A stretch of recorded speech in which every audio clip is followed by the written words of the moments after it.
The face the camera refused to see. Secret Stories Archive opens another file. File WM07 contains a sequence of security camera clips collected over 9 nights. The original source requested anonymity. They claimed the footage refused to cooperate. What follows is a reconstruction. Act A, the first night. The night manager noticed it at 2:14 a.m.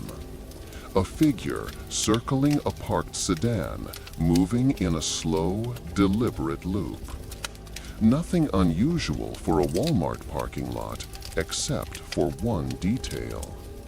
Every time the figure's head turned toward the camera, the face blurred, instantly, violently, like the lens was rejecting it. The distortion wasn't natural. It wasn't motion blur. It had the shape of a face, but not the consistency of one.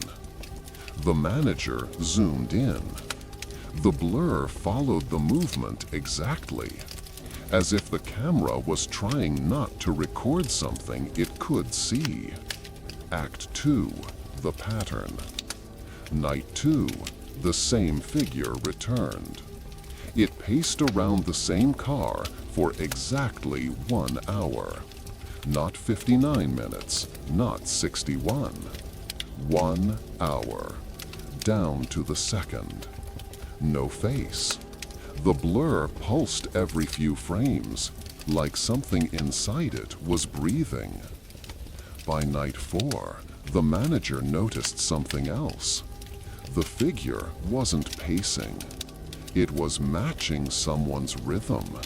Someone who wasn't there.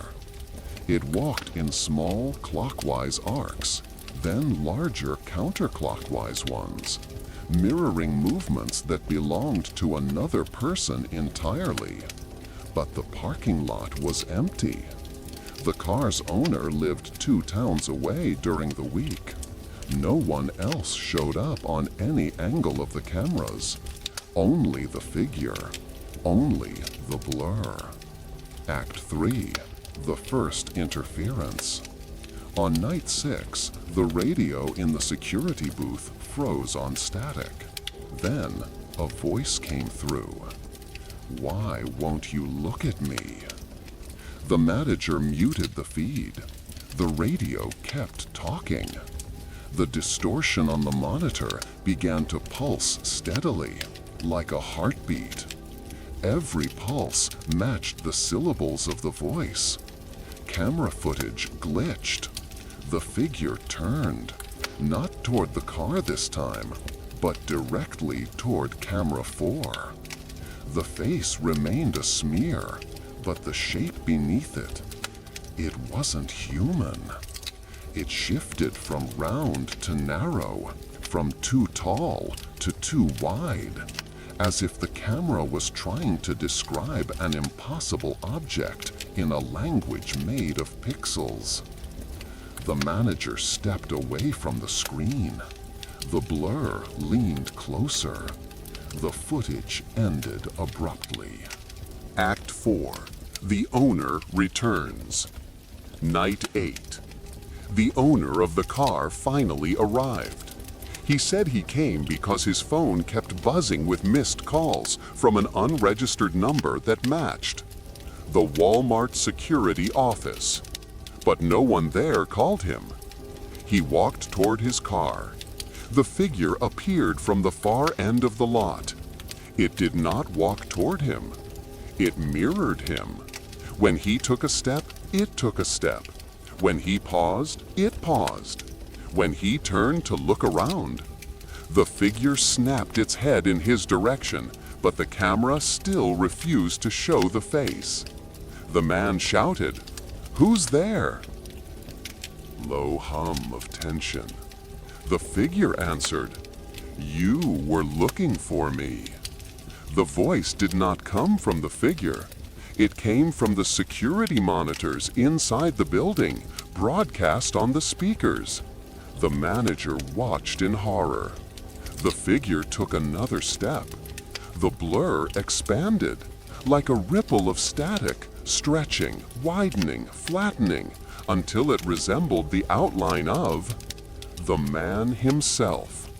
A second him, pixelated, broken, incomplete. The man backed away toward the store. The figure followed with perfect synchronization. But its footsteps didn't match sound. There were no footsteps, only silence. Silent pursuit. Act 5, the final night. Night 9. The cameras glitched the moment they powered on. Every angle showed only static, except one. Camera 4. The figure stood 3 feet from the lens, still faceless, still impossibly blurred. But it was holding something. A car key. The key belonging to the man. The manager froze, turned to the window. The man's car was still parked, but the doors were now unlocked. And the trunk was open, just a crack, as if someone inside had pushed up once, weakly, and the lid had settled back down. Long, cold pause, whispered dread. The manager replayed the footage. The figure raised a hand toward the lens. On frame 241, for the first and only time, the distortion thinned enough to reveal not a face, not eyes, not skin, but a perfect copy of the man's facial outline, overlaid with movement that wasn't his, a constant shifting beneath the surface, like something wearing him from the inside. The figure pressed the car key to the lens. The screen went black. Epilogue. Archivist note. No one has seen the car owner since. The manager quit the same night. Camera 4 has been replaced 3 times. Each new unit immediately corrupts, showing only the same blurred silhouette in the same spot, even when the parking lot is empty. File WM07 remains open. End of record.